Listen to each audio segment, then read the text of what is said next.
Otro de los eh, programas que tiene la FIO, programa de arte FIO en el que estamos, nos está permitiendo recorrer distintos espacios naturales, tanto de Europa como de América, del continente americano. En este continente americano tenemos uno de los lugares, digamos, más icónicos dentro del mundo de de la conservación a nivel mundial y también, evidentemente, de la conversación, porque está en la conversación de todos, y ese gran bioma que es el Amazonas. Nos acompaña en este momento alguien al que le tengo mucho afecto porque me ha hecho cogerle más cariño aún al Amazonas del que ya le tenía antes, que es Daniel Garibotti. Daniel Garibotti es el director de un lugar emblemático, el Amazonas Field Camp, es director de producción y tiene un currículum de bagaje geográfico tan interesante que creo que es necesario que lo compartamos. Con este nombre, Daniel Garibotti, nos vamos a tierras argentinas, lugar donde nace, ¿no? Donde todos los verdes son posibles, en esa Mesopotamia y en ese conjunto de verdes que recorren el mundo. Es un paraíso ornitológico, la propia Argentina, antes que, como dice él, la soja transgénica lo convirtiera en otra cosa, ¿no? Me permito poner alguna de sus imágenes de ese currículum. Voy a compartir la pantalla para que le veáis en acción. Aquí lo tenéis en esa tierra tan maravillosa. Este es el lugar del que estamos hablando. Este es el entorno en el que él desarrolla su actividad.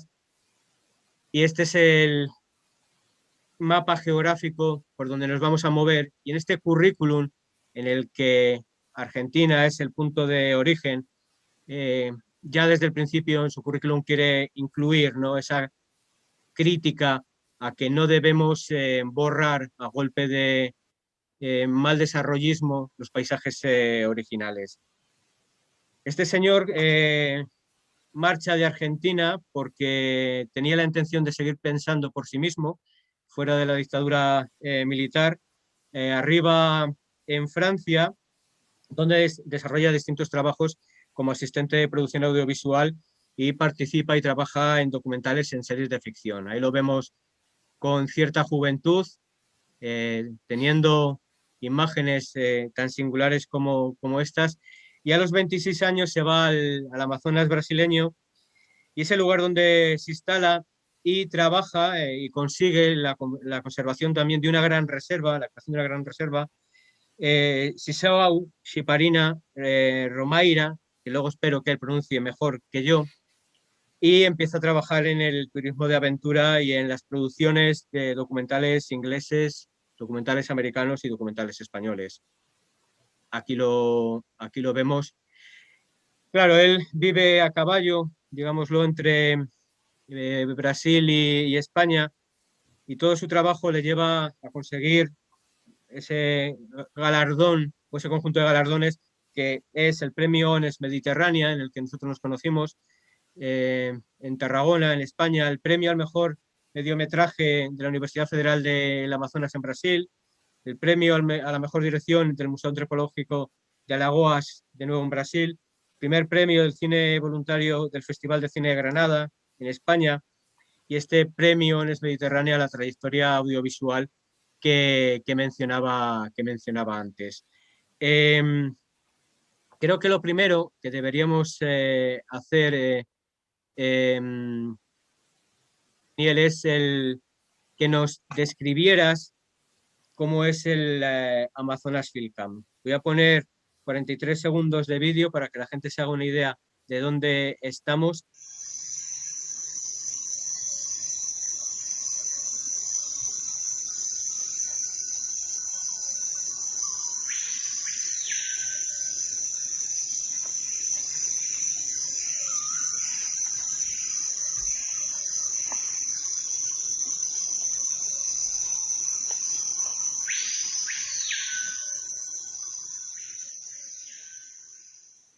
Y una vez que hemos visto este vídeo, descríbenos con tus palabras cómo es el Amazonas Field Camp, dónde se encuentra, cómo surge la idea de crearlo y de unirlo a un proyecto turístico.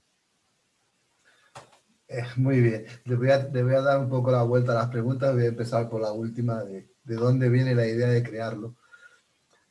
Durante muchos años, desde más o menos los 88, 87 hasta el 2005, tuvimos la suerte de acompañar a algunos grandes de la fotografía, Martin Saunders, que trabajó mucho con Attenborough, el desaparecido Nick Gordon, Gordon Buchanan, gente que está en los medios trabajando naturaleza, y aprendimos mucho, hicimos documentales con Luis Miguel Domínguez en el Amazonas, indios aislados, acompañados por Sidney Pozuelo, que era en ese momento el hombre que dirigía el Departamento de Indios Aislados de Brasil.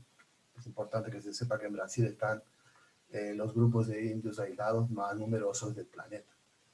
Entonces, esto pues nos dio una experiencia muy concreta que se materializaba en esa idea. Tener un lugar salvaje, bonito, bien localizado, a una distancia prudente, con una logística amable, económicamente potente, porque moverse en Amazonas siempre, el tiempo allí es caro, y que tuviera pues todos esos ingredientes maravillosos de una selva bien conservada. Y anduvimos bastante, recorrimos varios ríos, estuvimos con un colega arquitecto y paisajista español, Matteo Mariotti, bueno, italiano, pero que trabaja en España, alguien que ha diseñado decorados para películas muy interesantes, en Ágora, hizo la famosa biblioteca de Babilonia, y acompañado por él y otros compañeros locales, pues anduvimos recorriendo ríos, y en algunos maravilloso el lugar, pero los mosquitos nos mataban, en otros había que llegar solamente, se podía llegar solamente en época de agua alta, porque cuando era agua baja no había ninguna carretera que nos acercara. Entonces, bueno, todo el Amazonas es eso, el Amazonas es un cambio permanente, el agua sube, sube, sube 20 metros, y aquello desaparece, lo que estaba abajo, y se transforma en un mundo acuático, sobre todo, muy importante, y a los 6 meses otra vez el proceso baja, baja, baja, baja, y playas y playas y playas, y evidentemente los ríos menos navegables o más complicados. Entonces hay que tener mucho cuidado para escoger un lugar que sea coherente para la logística el año entero. Y eso fue lo que encontramos, una península que tiene aproximadamente 800 metros de frente, es semipeninsular, después se junta con la masa selvática, y unos 2.000 metros de fondo. Digo unos 2.000 metros de fondo porque atrás de esos 2.000 metros hay otros 8, 10, 12, 15.000 hasta una carreterilla. Pero digamos lo que nos pertenece son 140 hectáreas, es un pedacito que aquí suena muchísimo, allí no parece eso, y sobre todo si te levantas y lo miras desde arriba, pues está rodeado de una selva que no termina nunca. Está de frente a una bahía, esa bahía está llena de islas, nunca las he podido contar todas porque desaparecen, aparecen, desaparecen, pero son muchas, y inhabitadas por humanos, pero un paraíso de pájaros, de una fauna arborícola fantástica, y atrás la selva densa, a donde tenemos, mira, un vecino nuestro que está a unos 2 kilómetros tiene un vivero natural de peces. Pues los jaguares van allí a comerle los arapaimas, ¿no? Y te encuentras con las huellas de los jaguares y las escamas de los arapaimas en la orilla. Eso te demuestra las huellas de los osos hormigueros, en fin, es un lugar potente, es un lugar interesante, hay que trabajarlo como siempre en la selva, con paciencia, la época correcta, y ofrece prácticamente todo el año maravillosas posibilidades. Para que tengáis una idea sobre todo de esa variedad que ofrece un lugar en la Amazonía Central, desde noviembre, que empieza a llover y el agua está bajita, empieza a subir, a subir, a subir, y sube hasta junio, y ha cambiado completamente el paisaje. Si tú has ido allí antes, no lo reconoces al volver, no lo reconoces en absoluto. El árbol donde estabas sentado tú, apoyado en el tronco, leyéndote algo, ahora flotas en una canoa a 18 o 20 metros de altura y miras los nidos que tiene la copa, que antes no los veías, pues lo ves ahí. Entonces, claro, son cosas que solo ocurren allí. Y eso, pues, es una maravilla, porque a veces nos preguntamos, ¿cuánto tiempo se necesita para realmente ver todo lo que nos rodea sin repetir nada? Algunos decían 5.000 días, 8.000 días. Es esta sensación de que el infinito está ahí, contenido a tu alrededor. Es muy bonito. Y es eso, es agua negra, un agua oscura, un agua que tiene menos hematófagos, por eso es un lugar que se puede dormir sin mosquitera, aunque se lo ponemos a todo el mundo para que lo tengan psicológicamente presente y no se asusten, pero no hay mosquitos, muy poco, salvo días de mucha lluvia, y es un lugar tranquilo en relación a malaria, es un lugar que no es paso, digamos, de cortadores de madera o buscadores de oro, que al final la malaria nunca se puede decir aquí hay o aquí no hay. Pasó uno que la tiene, el mosquito lo picó y mañana va a desparramarla ahí en la zona. Y nosotros, por suerte, no estamos en la ruta de ninguno de esos elementos que son complicados, ¿no? Y estamos a 120 kilómetros de Manaus, que es la capital, el aeropuerto, 2 millones de habitantes, una zona franca importante, tecnología, que es decir, te puedes abastecer de bienes de consumo para un trabajo audiovisual que sorprende. Porque en el medio de la Amazonas, pues sí, pero hay 60 o 70 empresas internacionales trabajando, construyendo, técnicos, ingenieros, y estamos a 2 horas de camino. Entonces, en 2 horas salimos de una ciudad y estamos en la selva, y en una selva que nosotros conocemos muy bien, donde tenemos un campamento que es, digamos, le llamamos campamento porque realmente ha sido construido con los materiales de la región.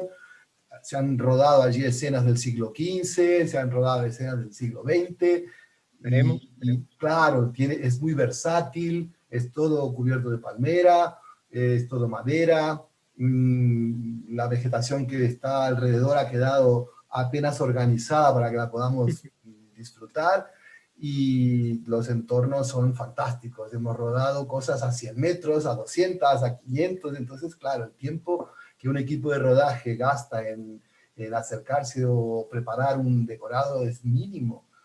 Ruedas desde la primera hora hasta el momento en que el director de fotografía dijo ya, salud, ya no me interesa, y vuelves a casa rapidito, cargar baterías, a comer. Es realmente, para quien sabe lo que es llegar allí y no tener un apoyo y tener que buscárselo, la diferencia es absolutamente total. Claro, fíjate todos los aspectos que has tocado en ese hilo conductor. Por un lado, estás describiendo toda esa biodiversidad que existe. Describir la biodiversidad del Amazonas sería una labor casi de Funes el Memorioso, de Borges, ¿no? Para poder abarcar todo, ¿no? Esa biodiversidad la tenéis, entre comillas, en vivo y en directo en esas 140 hectáreas. Hablas de una diversidad de escenarios muy distintas, es decir, que no solo hay una diversidad geográfica del lugar, sino que esa diversidad estacional de subida y de bajada de aguas hace que el lugar no sea el mismo nunca. Si volvemos a Heráclito, ¿no? Ahí de que el río no es nunca el mismo en este caso. Pero estás hablando también de seguridad, es decir, de grabar en un entorno seguro, de grabar en un entorno, y más en estos tiempos de COVID, ¿no? En el que la malaria no afecta, o por lo menos estáis, digamos, más aislados para evitar que afecte. Con todo esto, el entorno de trabajo para la grabación lo convierte en un rincón muy apetitoso, ¿no? Que imagino que es lo que hace que también sea un rincón muy apetecible para ir como turista de naturaleza, y es la pregunta, ¿no? que te hacía también dentro de esa larga cuestión. ¿Por qué lo planteáis también como un lugar donde viajar, donde llegar? Mira, las producciones audiovisuales demoran muchísimo tiempo para concretarse.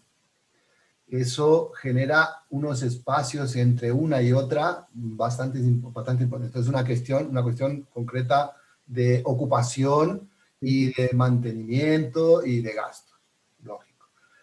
En el turismo en general se puede elegir bastante bien el nicho al que quieres acercarte o al que le quieres ofrecer esas posibilidades.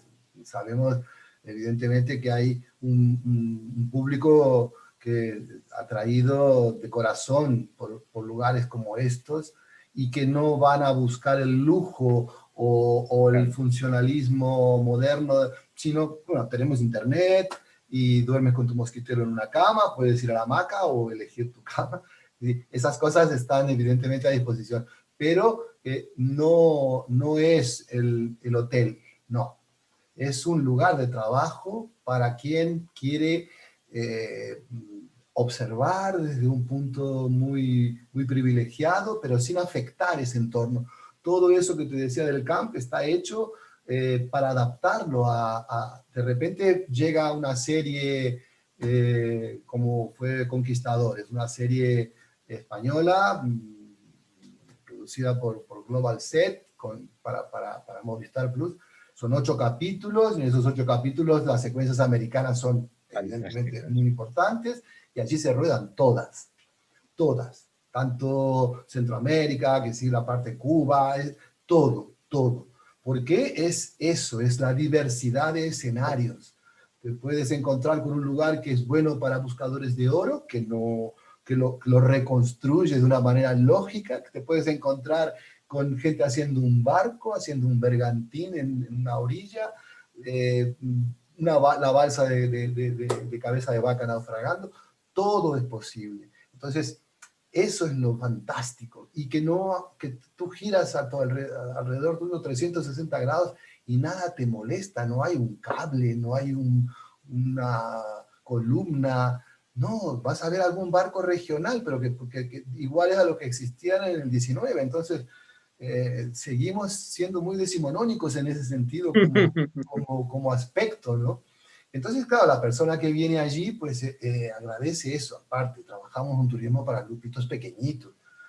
No nos gusta tener más de una docena de personas como mucho, porque nos gusta que cada uno salga, digamos, 2, 3 en una canoa para esto, para esta. Nada de salir grupos ruidosos, ni a un fotógrafo, por lo general, también hay que dejarlo tranquilo y acompañarlo a la distancia para darle apoyo, haberle mostrado el lugar, la hora y el ángulo de alguna manera más conocido, porque conocemos nuestro entorno, sabemos dónde están los nidos, sabemos dónde están ellos. Entonces podemos acercarnos, prestamos atención a eso, hay mucha información, sabemos dónde están las frutas, sabemos, en fin, ese camino de la diversidad está sobre todo nuestro grupo de locales que son buenísimos, pues, y que se ha desarrollado en función de hacerse todavía más útil para esa gente.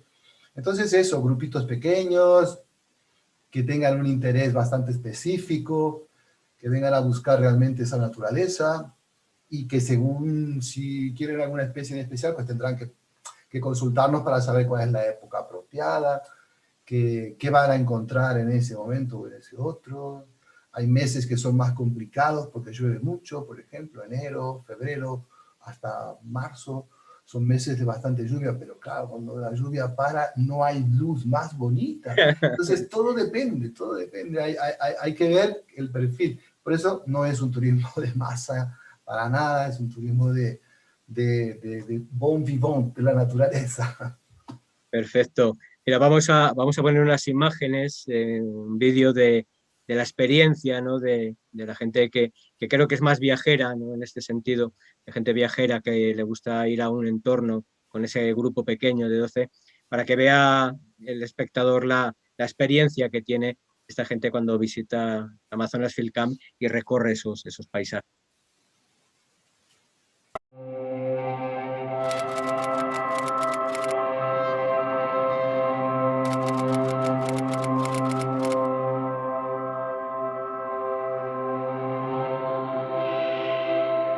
Es una experiencia vital de contacto con un poco lo que fue el mundo antes. Es volver al origen, es encontrarse con uno mismo, es perder capas y llegar más cerca de lo esencial y conocer gente que vive feliz en la simplicidad y aprender a desprenderse de lo material y sentir la naturaleza. La naturaleza aquí es muy potente, aquí tenemos el jardín del planeta.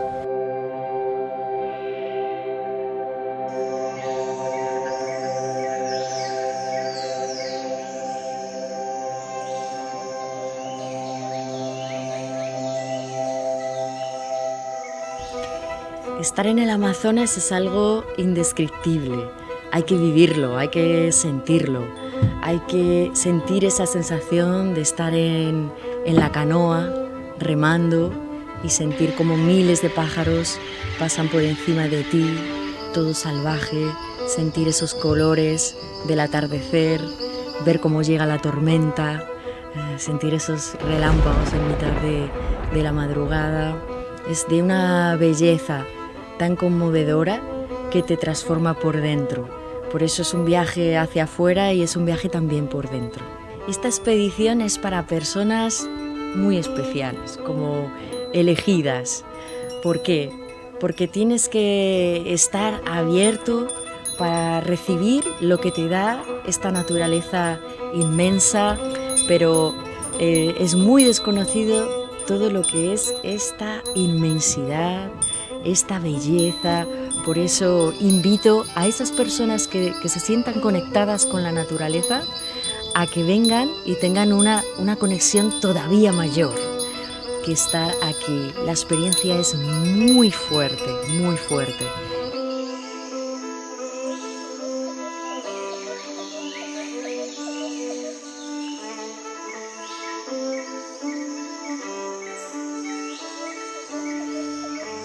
La verdad que vine sin hacerme ninguna expectativa del viaje, que fuera un poco lo que surgiera, y me voy pleno de experiencias, de gente muy enriquecedora. Todos los viajes que yo he hecho, este es el más experiencial. Y estar aquí es volver a la esencia de la supervivencia, de hermanamiento con la naturaleza, de sentirte en paz. Para mí lo que más me ha transmitido y lo que más me ha ayudado es sentirme totalmente relajado. La dimensión del tiempo cambia totalmente. Venimos de una sociedad que corre y aquí se produce la calma total. La contemplación es importantísima en este viaje, donde la naturaleza desborda los sentimientos y los sentidos. Oír, ver, oler, sorprenderse. Un viaje donde las emociones se ponen a flor de piel. Creo que este viaje es algo que sería necesario para todo el mundo, que deberían venir y no solamente es conocer el Amazonas, es encontrarse con uno mismo, encontrar respuestas a muchas cosas que uno siempre anda con dudas y demás. Y sobre todo creo que es un viaje para hacerte mejor persona, para concienciarte sobre que tenemos que cuidar realmente nuestro planeta, y hay veces que se nos olvida, vamos con prisas, vamos con los teléfonos móviles y no paramos ni respiramos, ni nos damos cuenta de lo importante que es todo esto que nos rodea. Estamos ahora mismo en el jardín del mundo y pienso que soy la persona más afortunada del mundo, y ojalá más gente pudiera ver lo que yo he visto.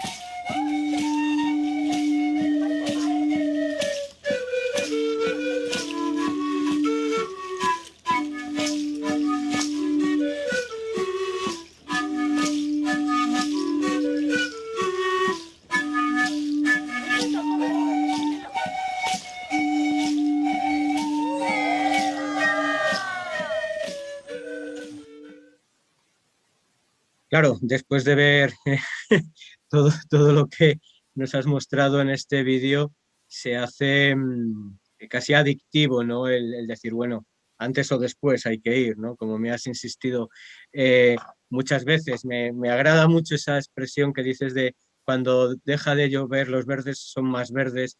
Esa es una expresión muy de un pintor, de un gran pintor, Fernando Fuello, que dice que todo está por inaugurar después de la lluvia caída, ¿no? Todos los colores están pristinos y creo que eso es lo que nos atrapa, ¿no? A muchos de los que de alguna manera entendemos el turismo de naturaleza como casi como un sentimiento, ¿no? De querer compartir con un entorno muy afectivo, muy cercano y muy mínimo todo ese conjunto de escenarios.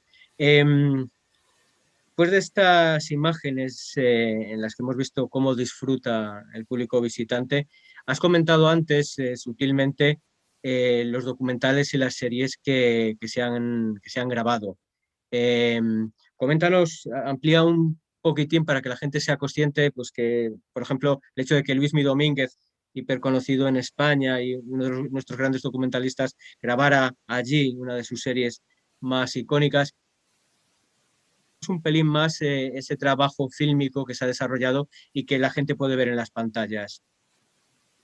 A ver, con Luismi sobre todo recorrimos toda esa geografía gigantesca, porque como eran 13 capítulos y había que, cada uno tenía un epicentro muy específico.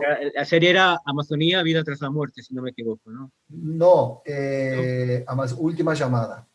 Amazonía, última llamada, sí. Amazonía, última llamada. Claro, hace un recorrido, llega hasta los bordes de Amazonia, llega a parques que están en la frontera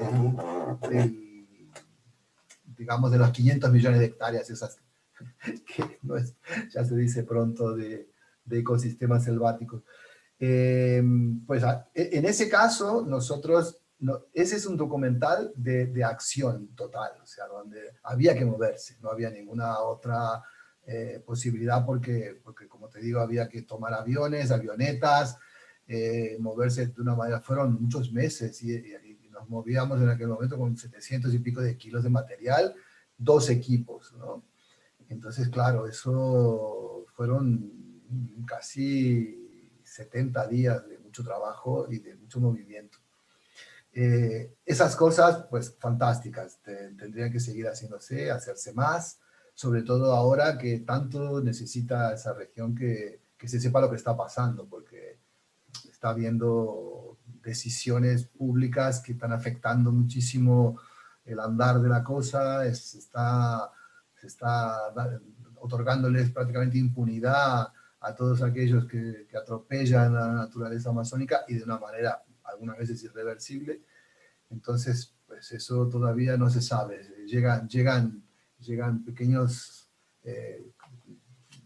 momentos informativos, pero no hay una cosa que realmente concientice, ¿no? Y uno haga lo que pueda, pero que intente parar esa barbaridad.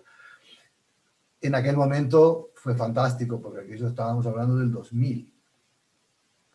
Y yo creo que no hubo otra serie tan rica sobre el Amazonas hecha por españoles, que yo sepa. No. Y que haya tenido sobre todo el éxito que en aquella época hasta le ganamos a Gran Hermano en uno de los capítulos, el capítulo de Zoé. Y es mucho decir en aquel momento que un documental superase el programa estrella del gran público, ¿no? Y tanto. Sí. Y después, bueno, hemos tenido una serie de experiencias interesantes con fotógrafos, estuvo Frank de la Jungla, Discovery también tenía que hacer 4 capítulos amazónicos y pues se hizo allí. Y fue muy interesante porque realmente Frank es un tipo que tiene mucho, es un herpetólogo con una capacidad de manejar el tema serpientes y era época de agua alta, había lagunas que habían crecido y que llegaban no muy lejos y se pudo, realmente se encontró la primera noche que llegó con cosas que el tipo gritaba como un salvaje de alegría.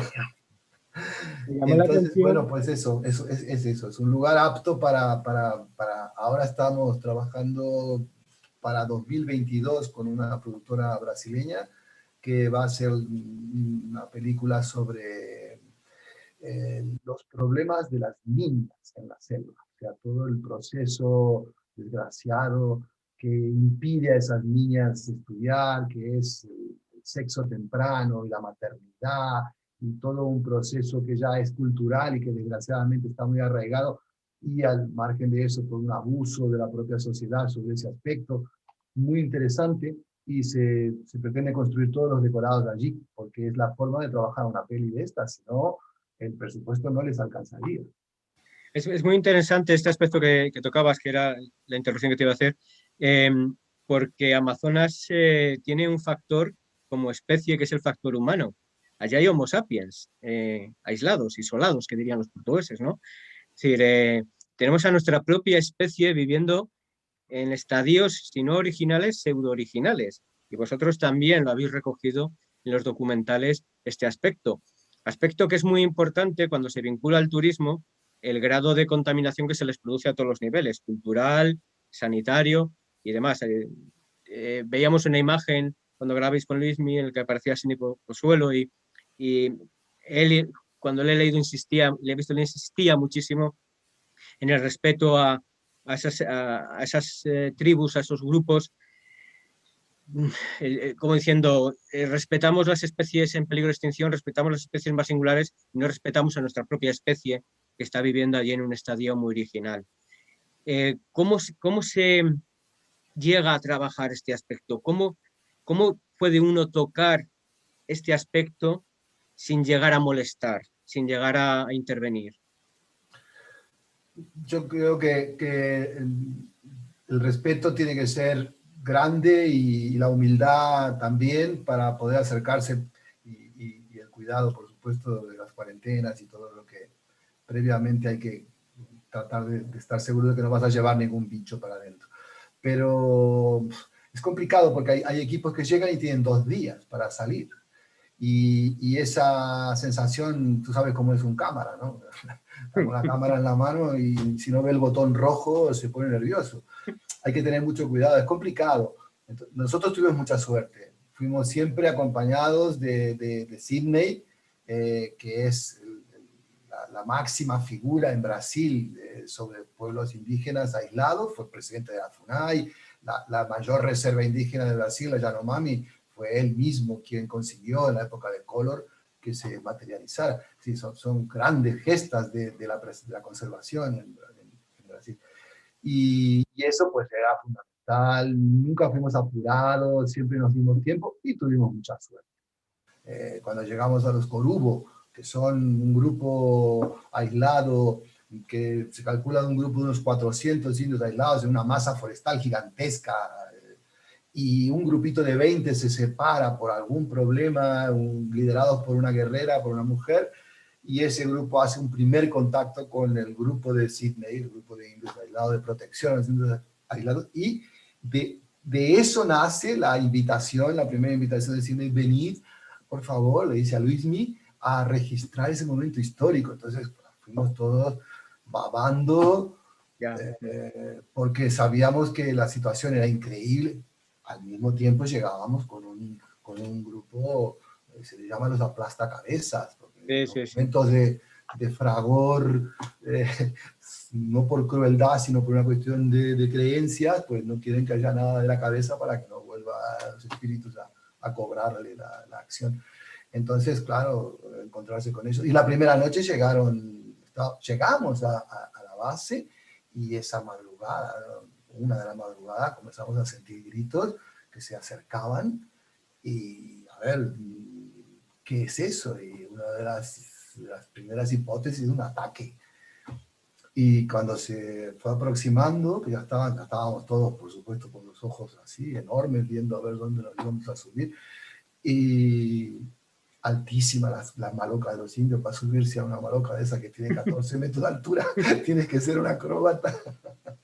Entonces, y eran lamentos, no eran gritos, eran lamentos. Venían con la reina, con Mayá, con su jefa desmayada y respirando con dificultad.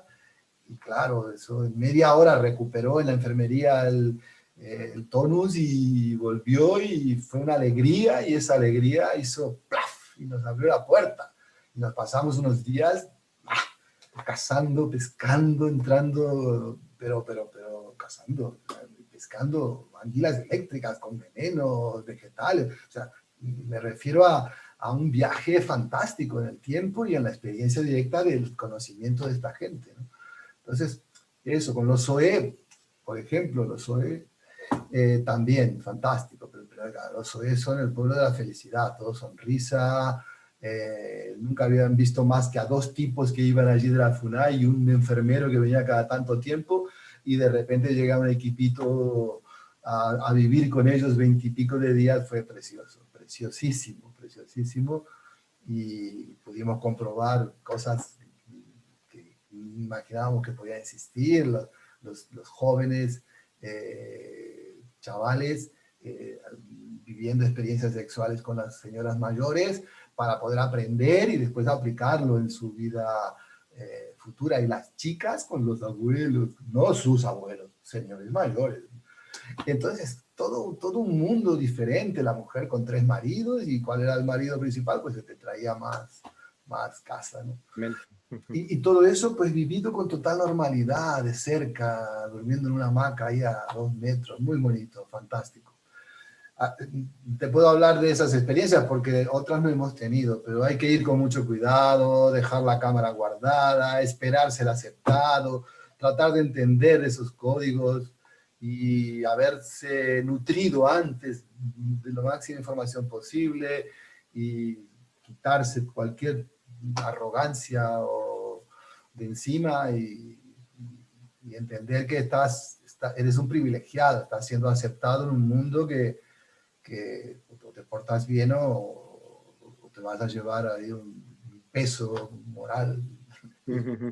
Sí, es otro concepto del espacio y del tiempo, evidentemente. Viven en un entorno en el que esas 2 unidades métricas que para nosotros son nuestro día a día, para ellos se difuminan absolutamente. No hay espacio, no hay tiempo, todo es en ese momento. Vamos a ver un poco en imágenes lo que nos has contado de las grabaciones en un vídeo corto, y cerramos con una pregunta que te quiero hacer, que creo que es una buena reflexión como epílogo. Vamos a ver estas imágenes.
después de todo lo que hemos comentado, perdona, después de todo lo que hemos comentado, tanto a nivel fílmico, ¿no? A nivel de grabación, a nivel de visitas, viajes, turismo, lo que vemos es que el séptimo arte, esto es Artefío, y las artes son muchas, ¿no?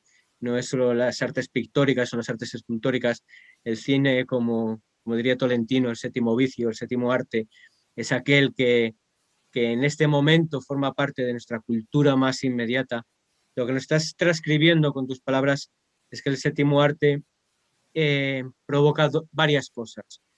Provoca nuestra necesidad de conservar aquello que estamos viendo a través de un documental de gran calidad. Provoca nuestro interés por irlo a ver en un turismo respetuoso. Provoca un desarrollo económico de ese lugar, porque viene a través de las grabaciones, viene a través de los viajes. Se aportan ingresos económicos, tú tienes ahí un equipo que mantiene el entorno, que trabaja en el sitio, es decir, los guías, todo este entorno humano que vive para bien de la naturaleza. Lo que está claro es que el séptimo arte conserva la biodiversidad, ayuda a conservar la biodiversidad. Pero alguna vez lo hemos comentado, que estamos adoleciendo de producciones propias, de que cada país se preocupe seriamente, igual que se preocupa de sus museos nacionales, de sus museos de arte contemporáneo, de sus museos clásicos, de sus museos de historia, debe preocuparse de que quede un registro documental de su patrimonio natural. Porque ese registro documental, en vivo y en directo, editado a la calidad que vosotros lo hacéis, forma parte de esa palabra con mayúsculas que se llama patrimonio. Es un patrimonio, el patrimonio fílmico. ¿No crees que se debería insistir y ir más en este hecho cinematográfico que al final repercute económicamente en tantos estratos de la sociedad y digamos que también repercute en la escala de valores del reconocimiento de nuestro propio patrimonio? Sin duda, Raúl.